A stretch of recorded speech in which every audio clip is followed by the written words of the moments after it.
வணக்கம் சேஷாத்ரி உங்களோட labour law adviser corporate trainer past ஐசிமா. இந்த வீடியோ மூலமா உங்களை சந்திக்கிறதுல பெரும் மகிழ்ச்சி. தாங்கள் கொடுத்துட்டு வரக்கூடிய இந்த பேராதரவிற்கு மிக்க நன்றி. HR ஸ்டாச்சுட்டரி கம்ப்ளைன்ஸ் ஜூலை மாசத்துக்கு உண்டான கம்ப்ளைன்ஸ்லாம் என்னென்ன அப்படிங்கிறதுன பற்றின ஒரு வீடியோ இது கூடவே ஸ்டாச்சுட்டரி கம்ப்ளைன்ஸ் கூடவே போன மாசம் வந்த ஜட்ஜ்மெண்ட்ஸ் என்னென்ன இருக்கு, சர்க்குலர்ஸ் என்னென்ன, அதோட இம்பார்ட்டன்ஸ் அதை பத்தியும் பார்க்க போறோம். ட்ரைனிங்ஸ் இந்த மாசம் என்ன அப்படிங்கிறதும் இதுல பார்ட்டா இருக்கு. ஒவ்வொன்றா பார்க்கலாம். இந்த வீடியோ கண்டிப்பா உங்களுக்கு ரொம்ப பயனுள்ளதா இருக்கும். நம்ம HR ஃப்ரெட்டர்னிட்டில இருக்க எல்லாருக்கும் இதை ஷேர் பண்ணுங்க. கடைசி வரைக்கும் இந்த வீடியோவை பாருங்க. ஃபர்ஸ்ட் ஒரு கியூஸ். என்ன நம்மளோட கியூஸ் கொஸ்டின்னா, ஃபேக்டரிஸ் ஆக்ட்ல யார் ரெஸ்பான்சிபிள், ஹெல்த் சேஃப்டி வெல்ஃபேர் ஒர்க்கர்ஸோட வெல்ஃபேர் அதை பத்தி ஃபேக்டரிஸ் ஆக்ட்ல யார் ரெஸ்பான்சிபிள் ஸ்பெசிபிக் பர்சனா சட்டப்படி கொடுக்கப்பட்டு இருக்கின்றது, யாருக்கு அல்டிமேட் கண்ட்ரோல் இருக்கக்கூடிய affairs. A factory manager, B safety officer, C occupier, D inspector of factories. இது ஒரு கொஸ்டின். ரெண்டாவது பிஎஃப்ல ஒரு question, guess question. For the purpose of calculating monthly PF calculate பண்ணும்போது பேசிக் வேஜஸ்னு கொடுத்துருக்கு செக்ஷன் 6ல எப்படி கால்குலேட் பண்ணணும்னு. அப்படி கொடுக்கப்பட்ட அதுல பேசிக் வேஜஸ்ல ஏதோ ஒன்று எக்ஸ்க்ளூஷன் கொடுத்துருக்கு. அது என்ன? பேசிக் salary, DA, HRA, retaining allowance. இது என்னன்றதையும் சொல்லுங்க. வீடியோவோட முடிவில் இதற்குண்டான விடையும் கொடுத்துருக்கேன். வீடியோவை தொடர்ந்து பார்க்கலாம். இந்த மாசத்துக்கு உண்டான கம்ப்ளைண்ட்ஸ் அப்படின்னு பார்க்கும்போது யூஷுவல் கம்ப்ளைண்ட்ஸ் ஆன PF அண்ட் ESI. PFல வேஜ் மந்த் போன மாசம், அதாவது ஜூலை மாசத்துக்கு வேஜ் மந்த்துக்கு உண்டான ஜூலை மாசத்துக்கு கட்டணும். ஜூன் மாசம் வேஜ் மந்த்துக்கு உண்டானது 15th ஜூலைக்குள்ள பே பண்ணணும். இன்டர்நேஷனல் ஒர்க்கர்ஸ் இருந்தாங்கன்னா அவங்களோட ரிட்டர்ன்ஸையும் 15th ஜூலைக்குள்ள நம்ம ஃபைல் பண்ண வேண்டியது.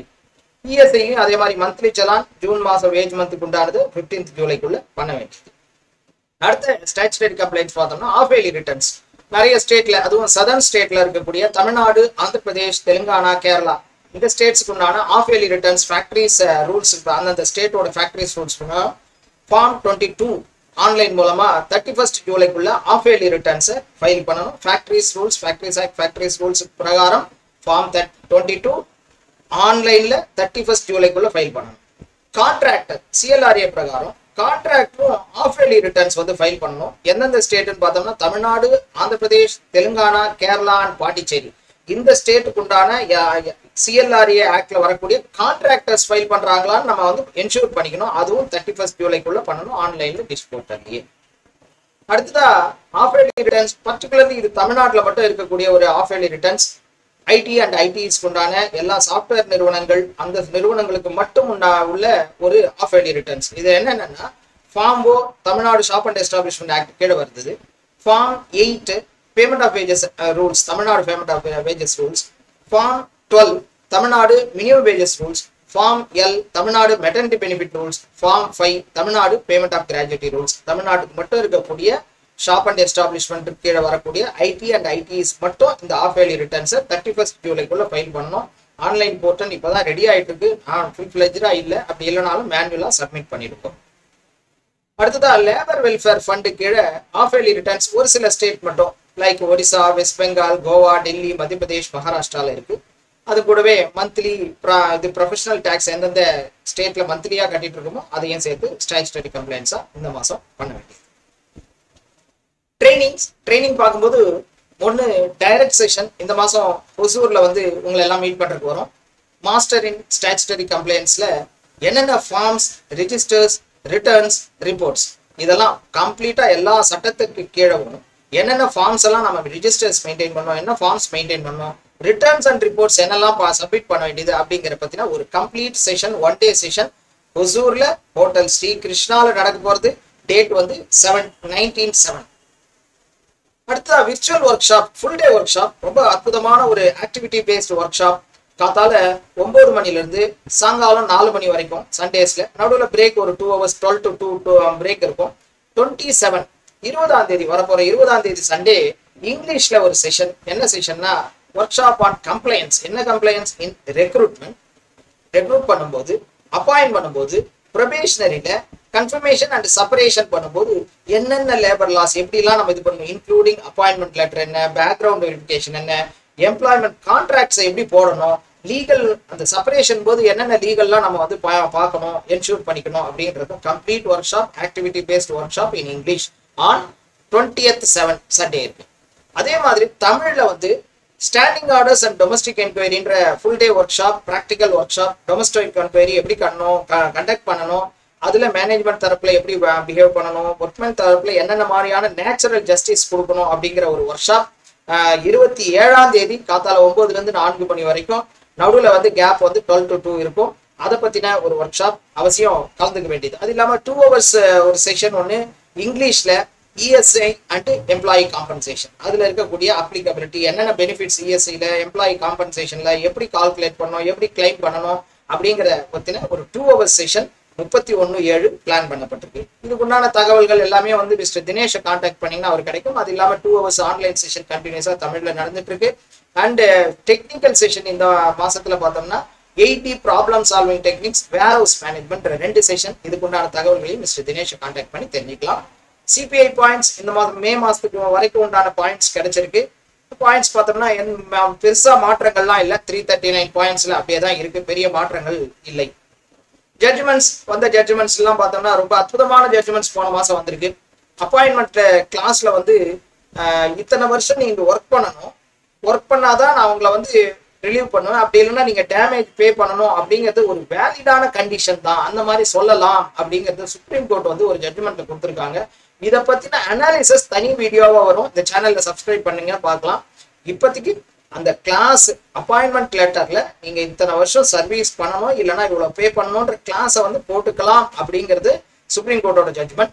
அப்புறம் டெர்மினேஷன் ஆஃப் கான்ட்ராக்ட் எம்ப்ளாயி, ஒரு கான்ட்ராக்ட் எம்ப்ளாயி ஒரு இத்தனை வருஷம் ஒரு ப்ராஜெக்ட் ஸ்பெசிஃபிக்கா ஒரு கான்ட்ராக்ட் எம்ப்ளாயி இது பண்ணும்போது அவர் அந்த கான்ட்ராக்ட் பீரியட் முடியும் போது செப்பரேட் பண்றது ரெட்ரின்ச்மெண்ட் கீழே வராது, ஐடியாக்ல ரெட்ரின்ச்மெண்ட்ல வராது அப்படிங்கிறத ஹைகோர்ட் ஆஃப் டெல்லி அவங்க வந்து டெல்லி ஹைகோர்ட் வந்து ப்ரொனவுன்ஸ் பண்ணியிருக்காங்க.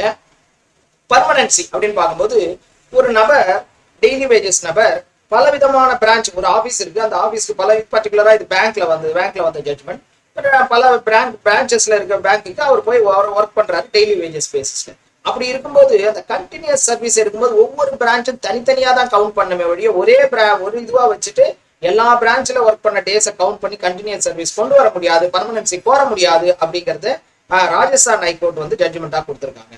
அடுத்ததா பார்த்தோம்னா கிராஜுவிட்டி அப்ளிகபிலிட்டி, கவரேஜ், இதை பத்தின ஒரு கவரேஜ் எப்படி இருக்கும், வென் கவர்ட் அண்டர் இபிஎஃப் ஆக்ட்ல இருக்குன்னா அவங்களுக்கு கண்டிப்பா கிராஜுவிட்டி வந்தே ஆகணும் அப்படிங்கறத மெட்ராஸ் ஹைகோர்ட் ஒன்று ப்ரொனவுன்ஸ் பண்ணியிருக்காங்க.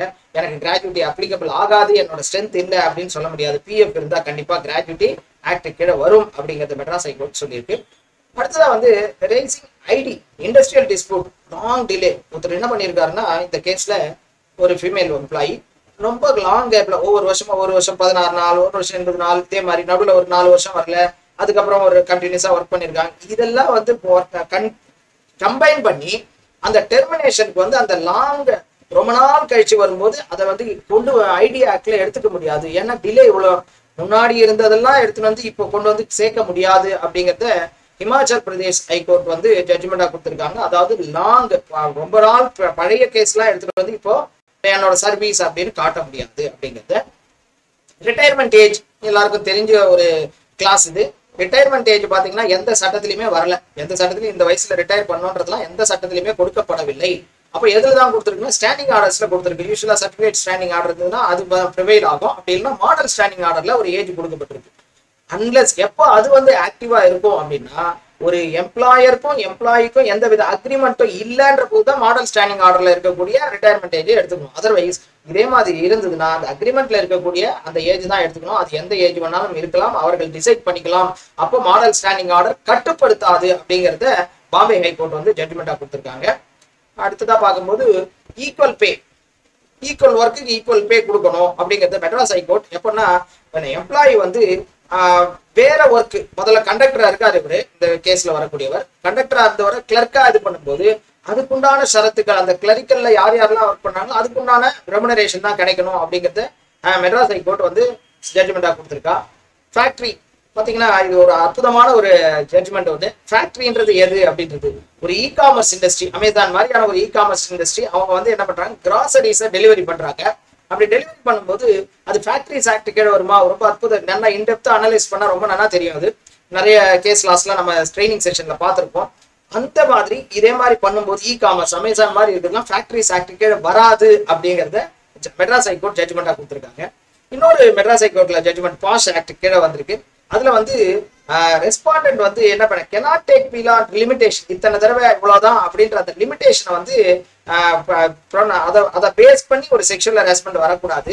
அது மட்டும் இல்ல, அதாவது 3 months அந்த டைம்ன்றது வந்து இன்டர்னல் கமிட்டி சாட்டிஸ்ஃபை ஆயிடுச்சுன்னா they can extend also. இந்த 3 months தான் அப்படிங்கிறது ஸ்டிபுலேட்டட், அதுக்குள்ள இது பண்ணி ஆகணும்ன்றதும் கிடையாது அப்படிங்கிறது மெட்ராஸ் ஹைகோர்ட் ஒரு ஜட்ஜ்மெண்ட்ல அற்புதமா கொடுத்துருக்காங்க.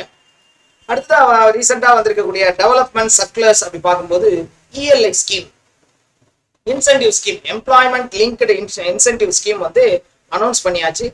அடுத்த மாசம், அதாவது ஆகஸ்ட் மாசத்துல இருந்து இது இம்ப்ளிமெண்ட் ஆக போகுது.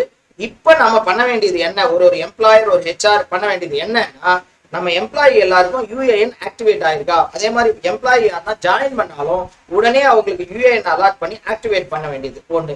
ரெண்டாவது வந்து அவங்களோட பேங்க் அக்கௌண்ட், ஏன்னா பேங்க்ல இதுல வந்து 2 ஸ்கீம் இருக்க போகுது, ஸ்கீம் ஏ ஸ்கீம் பின்னு. ஸ்கீம் ஏ வந்து எம்ப்ளாயிக்கும், ஸ்கீம் பி எம்ப்ளாயருக்கும் இன்சென்டிவ் தரப்போறா. அப்படி அதுக்கு பார்த்தீங்கன்னா டீடைலான வீடியோ தனியா இருக்கு இந்த சேனல்லயே, நீங்க பாத்துக்கலாம். ஸ்கீம் ஏல எம்ப்ளாய்க்கு வந்து அந்த இன்சென்டிவ் வந்து அவங்களோட ஆதார் லிங்க்டு பேங்க் அக்கௌண்ட்டுக்கு போக போகுது. அதனால அந்த பேங்க் அக்கௌண்ட் இருக்கணும், அதுல ஆதார் லிங்க் ஆயிருக்கான்றதை என்ஷூர் பண்ணிக்க சொல்ல வேண்டியது நம்மளோட கடமை. ஏன்னா நம்மளை பொறுத்த வரைக்கும் அந்த உடனே இம்மீடியட்டா யூஏஎன் அலாட் பண்ணி எத்தனை நபர் அதுக்கு எலிஜிபிலிட்டி அதெல்லாம் பார்த்துட்டு அதை நம்ம இம்ப்ளிமெண்ட் பண்ணணும். யூஏஎன் ஆக்டிவேட் எப்படி பண்றதுன்றது தமிழ், இங்கிலீஷ், ஹிந்தியில இந்த சேனல்லே இருக்கு. உங்க எம்ப்ளாயிஸ் ஜஸ்ட் அந்த வீடியோவை ஷேர் பண்ணா போதும், அவங்களே அதை ஆக்டிவேட் பண்ணிடலாம் யூஏஎன். அடுத்ததான் பிஎஃப்ல பார்க்கும்போது பேரோல் டேட்டா, ஏப்ரல் டேட்டா பார்க்கும்போது இவ்வளோ பேர் ஜாயின் பண்ணுறாங்க. ஒரு மாசத்துலேயே பார்த்தீங்கன்னா 19.14 லட்சம் பீப்புள் வந்து இந்தியா ஃபுல்லா வந்து நியூ மெம்பரா ஜாயின் பண்ணியிருக்காங்கன்ற ஒரு தகவல். அதுலயும் பார்த்தீங்கன்னா ஃபீமேல் மட்டுமே 2.45 lakhs, அதுவும் ஃபர்ஸ்ட் டைம் ஃபீமேல், அவ்வளோ ஃபீமேல் வந்து எம்ப்ளாய்மெண்ட்டுக்கு வந்திருக்காங்கன்ற தகவல் அற்புதமா கிடைக்கிறது. இன்னொன்று வந்து ஏற்கனவே நமக்கு தெரிஞ்ச ஒரு விஷயம், ஆட்டோ செட்டில்மெண்ட் அப்படிங்கிறது அட்வான்ஸ் எல்லாம் வாங்கும்போது 1 lakhல இருந்து 5 lakh இன்க்ரீஸ் பண்ணியாச்சு. அதை இன்க்ரீஸ் பண்ணதை 3 நாள்ல செட்டில் பண்றோம்னு சேலஞ்ச் பண்றாங்க இபிஎஃப்ஓ. 3 நாள்ல எல்லாருக்கும், ஈவன் பழைய டேட்டா வேற தரா, கிட்டத்தட்ட 70% செட்டில்மெண்ட்ஸ் இந்த மாதிரி ஆட்டோ டிரான்ஸ்ஃபர் மூலமா கடந்த 2.5 மாசத்துல கொடுத்துருக்கோம். 2025-26ல மட்டும் 76.552 லட்சம் கிளைம், அவ்வளோ கிளைம்ஸை வந்து நாங்கள் செட்டில் பண்ணிட்டோம். செட்டில் பண்றது பாத்தீங்கன்னா கிட்டத்தட்ட 70% செட்டில்மெண்ட். அது மீதி 30% தான் நாங்க மேனுவலா பாக்குறோம். 70% ஆட்டோ செட்டில்மெண்ட்ல அவங்களுக்கு செட்டில் ஆயிடுறது ஈஸி ஆயிருக்கு அப்படிங்கிற தகவலை இபிஎஃப்ஓ தெரிவிச்சிருக்காங்க. அடுத்தா இஎஸ்ஐலயும் பார்த்தோம்னா என்ரோல்மெண்ட் பார்க்கும்போது 2014க்கும் 2025க்கும் ஒரு கம்பேரிசன் பண்ணி காமிச்சிருக்கா. ஒரு பார்க்கும்போது ஆச்சரியமா இருக்கு. 1.95 crores எம்ப்ளாயிஸ் வந்து ஐபிஆர் இருந்திருக்காங்க. அதுல இருந்து 4.09 கோடி அவ்வளோ பேர் வந்து என்ரோல்மெண்ட் பாருங்க. 2014 இருந்து கிட்டத்தட்ட ஒரு 10 வருஷத்துல இவ்வளோ எம்ப்ளாயி பேர் வந்து அந்த இன்சூரன்ஸ் பிராக்கெட்டுக்குள்ள வந்திருக்காங்கன்ற தகவல். அது மட்டும் இல்ல, ஹாஸ்பிட்டல்ஸ் 151 ஹாஸ்பிட்டல் இருந்தது, இன்னைக்கு 166 ஹாஸ்பிட்டல், இஎஸ்ஐ ஹாஸ்பிட்டல் மட்டும், இஎஸ்ஐ ஹாஸ்பிட்டல்ஸ் அவங்க வந்து கன்ஸ்ட்ரக்ட் பண்ணியிருக்காங்க. 15 ஹாஸ்பிட்டல் கிட்டத்தட்ட இன்க்ரீஸ் ஆயிருக்கு. அது மட்டும் இல்ல, டிஸ்பென்சரிஸ் பார்த்தோம்னா 1418 இருந்த டிஸ்பென்சரிஸ் 1590 டிஸ்பென்சரிஸ் வந்து ஆயிருக்கு. மெடிக்கல் சீட்டும் 600ல இருந்து 1025 ஆயிருக்கு அப்படிங்கிற ஒரு தகவல்களையும் இஎஸ்ஐ நமக்கு ஷேர் பண்றா. ரொம்ப அற்புதமா இருக்கு. இஎஸ்ஐல இருந்து இன்னொன்னு வந்து ஸ்ப்ரீ ஸ்கீம், அதாவது யாராவது இஎஸ்ஐ கவரேஜ் வரும் ஆனா கவர் பண்ணாம நாங்க ஹைட் பண்ணிட்டோம், இத்தனை வருஷமா ரன் பண்ணிட்டோம், இப்ப போனா பெனால்டி வருமே அப்படின்ற ஒரு பயம்லாம் இருந்ததுன்னா இப்போ வந்து உங்களுக்கு ஒரு வாய்ப்பு. இந்த டிசம்பருக்குள்ள உங்க நிறுவனத்தை இஎஸ்ஐ பிராக்கெட்டுக்குள்ள கொண்டு வந்துடலாம். யார் யாருக்கெல்லாம் இஎஸ்ஐ எலிஜிபிள் இருக்கோ, முன்னாடியே எலிஜிபிலிட்டி வந்துட்டு நாம ரெஜிஸ்ட்ரேஷனே பண்ணல அப்படின்னும் போது இப்போ அந்த எலிஜிபிலிட்டியும் எந்த வித பெனால்ட்டியும் இல்லாம நீங்க ரைட் ராயெல்லாம் ரெஜிஸ்டர் பண்ணி அந்த ரெஜிஸ்ட்ரேஷன் டேட்ல இருந்து உங்க நிறுவனம் இஎஸ்ஐ ரெஜிஸ்டர்டா காமிச்சு நிம்மதியா இருக்கலாம் அப்படின்றதுக்கு உண்டான இந்த ஸ்ப்ரீ ஸ்கீம் அப்படிங்கிறத இன்ட்ரோடியூஸ் பண்ணியிருக்கேன். இதை பத்தி தகவல்கள் தனி வீடியோவா வெளியிடுறேன். போன மாசம் வந்த ஒரு நோட்டிபிகேஷன், இம்பார்ட்டன்ட் நோட்டிபிகேஷன்லாம் இருக்கு. பஞ்சாப்ல ஷாப் அண்ட் எஸ்டாப்ளிஷ்மெண்ட் ஆக்ட் கீழே எல்லா நேரங்களிலும் 365 நாளும் திறந்து இருக்கலாம் shop and establishment, subject to other conditions. அதாவது daily working hours and weekly working ஹவர்ஸ்லாம் இன்ஷூர் பண்ணிக்கணும் அப்படிங்கிற தகவல் கண்டிஷனோட திறந்து இருக்கலாம் அப்படிங்கிற தகவல் 1 வருஷத்துக்கு எக்ஸ்டெண்ட் பண்ணியிருக்கேன். ஏற்கனவே தமிழ்நாட்டில் 2 வருஷம் எக்ஸ்டெண்ட் பண்ணது உங்களுக்கு ஏற்கனவே நான் சொல்லியிருந்தேன். அடுத்ததா வெஸ்ட் பெங்கால்ல பார்த்தோம்னா நேப்ஸ் ஸ்டைஃபண்ட்லாம் கொடுக்குறா இல்லையா, அந்த ஸ்டைஃபண்ட் வந்து கண்டிப்பா அதாவது டைரக்டா அந்த எம்ப்ளாய்க்கு தான் டெபிட் பண்ணணும், டைரக்ட் பெனிஃபிஷியரி டிரான்ஸ்ஃபரா தான் நடக்கணும், அதுவும் இந்த மாசத்துல இருந்து அப்படிங்கிற ஒரு நோட்டிபிகேஷனை பார்க்க முடியாது. எந்த நேட் ஸ்கீம்ல ஒர்க் பண்ணாலும் அவங்களுக்கு உண்டான பெனிஃபிட்ஸ், கவர்மெண்ட் கொடுக்கக்கூடிய பெனிஃபிட் டைரக்ட் பெனிஃபிஷியரி டிரான்ஸ்ஃபர் மூலமா ஜூலை மாசத்து சம்பளத்துல இருந்து இம்ப்ளிமெண்டேஷன் அப்படின்றத தகவல் வெளியாயிருக்கு.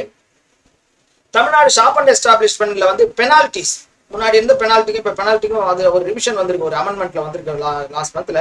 250 ரூபாய் ஃபர்ஸ்ட் டைம் ஏதாவது ப்ரொவிஷன் செக்ஷன் 45(1) வந்து அது சொல்லப்பட்டிருக்கு.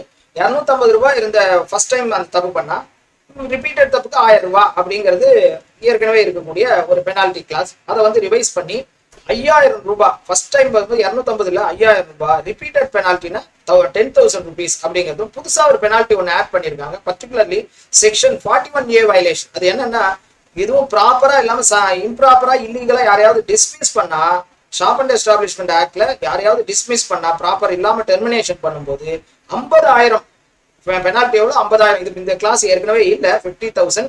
ஒவ்வொரு நாள் அதுல டிலே பண்ணா 200 ரூபாய் அப்படிங்கிற ஒரு புது பெனால்ட்டியும் ஆட் ஆயிருக்கு. இதை பத்தி முழு தகவல்கள் தனியா ஒரு வீடியோல உங்களுக்கு இன்ஃபர்மேஷன் கொடுக்குறேன். அடுத்த உமன், மத்திய பிரதேஷ்ல விமன் வந்து நைட்ல ஒர்க் பண்றதுக்கு என்னென்ன ரூல்ஸ் ஏற்கனவே சுப்ரீம் கோர்ட்டோட ஜட்மெண்ட்டை பேஸ் பண்ணி அவங்க வந்து இப்போ நோட்டிபிகேஷன் கொடுத்துருக்காங்க. ஃபேக்டரிஸ் ஆக்ட்லயும் as well as shop and restaurant ரெண்டுத்தையும் கலந்து ஒரே நோட்டிபிகேஷன்ல வந்திருக்கு. என்ன சொல்றாங்கன்னா, ரிட்டன் கன்சர்ன், அந்த விமன் கிட்ட நான் நைட்ல ஒர்க் பண்றதுக்கு ஓகே அப்படிங்கிற ரிட்டன் கன்சர்ன். அது இல்லாம 1-2 எம்ப்ளாயிஸ்லாம் தனியா ஒர்க் பண்ணா மினிமம் 5 பேராவது ஒரு பேட்சா இருக்கணும் அப்படிங்கிறதும், மெட்டர்னிட்டி பெனிஃபிட் கவர் பண்ணிருக்கணும், டிரான்ஸ்போர்ட் ஃபெசிலிட்டி டோர் ஸ்டெப்ல கொடுக்கணும், செக்யூரிட்டி அரேஞ்ச் பண்ணணும், 1/3 ஆஃப் விமன் சூப்பர்வைசர் கண்டிப்பா இருக்கணும், சிசிடிவி கவரேஜ், இப்படிப்பட்ட பல கண்டிஷனோட நைட் ஷிப்ட்ல எம்ப்ளாய் பண்ணலாம் மத்திய பிரதேஷ் ரூல்ஸ் வெளியிட்டிருக்காங்க. தமிழ்நாடு ஃபேக்டரிஸ் ரூல்ஸ்ல ஒரு டிராஃப்ட் அமெண்ட்மெண்ட் ஒன்று வந்துட்டு இருக்கு. இது எல்லா இண்டஸ்ட்ரிக்கும் பொறுத்தது, ஃபயர் இண்டஸ்ட்ரிக்கு பொருந்தக்கூடிய ஒரு அமெண்ட்மெண்ட். இது ஃபயர் இண்டஸ்ட்ரி வந்து பாத்தீங்கன்னா எக்ஸ்ப்ளோசிவ் ஆக்ட்ஸையும் கூட சேர்த்து படிக்கணும். எக்ஸ்ப்ளோசிவ் ஆக்ட்ஸ் அண்ட் எக்ஸ்ப்ளோசிவ் ரூல்ஸ்ல சொல்லப்பட்ட எவ்வளவு ஸ்ட்ரென்த் இருக்கோ அந்த ஸ்ட்ரென்த்ல இருந்து ஒரு 15% வேணா எக்ஸஸ் வச்சு நீங்க கேட்கலாம். அந்த ஏரியா, தயாரிக்கக்கூடிய பொருள், அதுக்கு ஏத்த மாதிரி அதுல வந்து எவ்வளவு கொடுத்துருக்கோம் ஸ்ட்ரென்த், அதை விட ஒரு 15% தான் எக்ஸ்ட்ரா இது பண்ணி உங்களோட ஸ்ட்ரென்த்தை வந்து டிஃபைன் பண்ணிக்கலாமே ஒழிய நம்ம இஷ்டத்துக்கு பண்ண முடியாது அப்படிங்கிற ஒரு கிளாஸையும் தமிழ்நாடு ஃபேக்டரிஸ் ரூல்ஸ்ல இப்போ சேர்த்திருக்காங்க. இது டிராஃப்ட் ரூல். ஷார்ட்லி இது வந்து ஒரு 1 மந்த்துக்குள்ள எந்த அப்ஜெக்ஷனும் இல்லைன்னா இது கெசட்ல வந்துடும். டெல்லியில வந்து ஷீ போர்ட்டல்ல மேண்டேட்டரியா ரிஜிஸ்டர் பண்ணி ஆகணும் அப்படிங்கிற ஒரு நோட்டீஸ், ஒரு அற்புதமான ஒரு இது என்னன்னா, கானூனி துதிய, அதாவது எந்த இதுனா பூரா அதை வந்து கண்டிப்பா அந்த இதுல வந்து ஷீ போர்ட்டல்ல இம்ப்ளிமெண்டேஷன் அதை ரிஜிஸ்டர் பண்ணி ஆகணும் அப்படிங்கிற ஒரு நோட்டிபிகேஷன். டெல்லி மட்டும் இல்ல, ராஜஸ்தான்லயும் அதே நோட்டிபிகேஷன் கொடுத்துருக்காங்க. நம்மளும் பண்ணிடுறது நலம். தமிழ்நாட்டில் பாத்தீங்கன்னா மினிமம் வேஜஸ் பேசிக் வந்து ரிவைஸ் ஆயிருக்கு. எந்த இண்டஸ்ட்ரிக்குன்னா hospital and employment hospitals and nursing homes, அதுல வந்து மினிமம் வேஜஸ்ல பேசிக் வந்து ரிவிஷன் ஆயிருக்கு. அதுக்கு உண்டான நோட்டிபிகேஷனும் வந்திருக்கு. அடுத்ததா தமிழ்நாட்டில் வந்து எஸ்ஓபி, செக்ஷுவல் ஹராஸ்மெண்ட்டுக்கு எப்படி இம்ப்ளிமெண்டேஷன் பண்ணணும் அப்படிங்கிற எஸ்ஓபி வந்து தமிழ்நாடு கவர்மெண்ட் வந்து ரிலீஸ் பண்ணியிருக்காங்க. அந்த எஸ்ஓபி பிரகாரம் இந்த சட்டத்துல என்னென்ன ஷரத்துக்கள் சொல்லப்பட்டதோ எப்படி இம்ப்ளிமெண்ட் பண்ணணும்ன்ற ஒரு டீடைல் நமக்கு கிடைக்குது. அது பிரகாரம் நம்ம இம்ப்ளிமெண்ட் பண்ணணும். இதை பத்தின தகவல்களும் தனி வீடியோவா வெளியிடுறேன். இதுதான் இப்போ இந்த மாசத்துக்கு உண்டான தகவல்கள். இதை கிஸ் பார்த்தோம். கிஸ்ல பார்க்கும்போது ஃபேக்டரிஸ் ஆக்ட்ல யார் வந்து safety, health and welfare of the workers ensure பண்ணணும், அதுல வந்து அல்டிமேட் கண்ட்ரோல் இருக்கக்கூடியவர் யாருன்னா ஆக்குபையர் அப்படிங்கிறது, நம்ம சட்டப்படியான நபர் யாருன்னா ஆக்குபையர் தான் அப்படிங்கிறது ஃபேக்டரிஸ் ஆக்ட்ல சொல்றது. இது அதற்குண்டான விடை. பிஎஃப்ல பார்த்தோம்னா கால்குலேஷன் செக்ஷன் 6ல கால்குலேஷன் பண்ணும்போது எது கிடையாதுன்னா ஹெச்ஆர்ஏ கிடையாது. பேசிக், டிஏ, ரீடைனிங் அலவன்ஸ், இது 3 சேர்ந்தது தான் ஒரு உங்களோட பேசிக் வேஜ். அதுலதான் நம்ம பிஎஃப் கால்குலேட் பண்ணணும் அப்படிங்கறத சொல்லப்பட்டிருக்கு அப்படிங்கிற தகவல். ஹோப் நீங்க எல்லாம் கரெக்டாவே ஜட்ஜ் பண்ணியிருப்பீங்க. மேலும் பல தகவலோட உங்களை மீண்டும் சந்திக்கிறேன். இந்த வீடியோ கண்டிப்பா பிடிச்சிருக்கும். நம்மளோட ஹெச்ஆர் ஃப்ரெட்டர்னிட்டி எல்லாருக்கும் நாலேஜ் ஷேரிங்கா இருக்கும். ஷேர் பண்ணுங்க. மீண்டும் ஒரு வீடியோவோட உங்களை சந்திக்கிறேன். மிக்க நன்றி. வணக்கம்.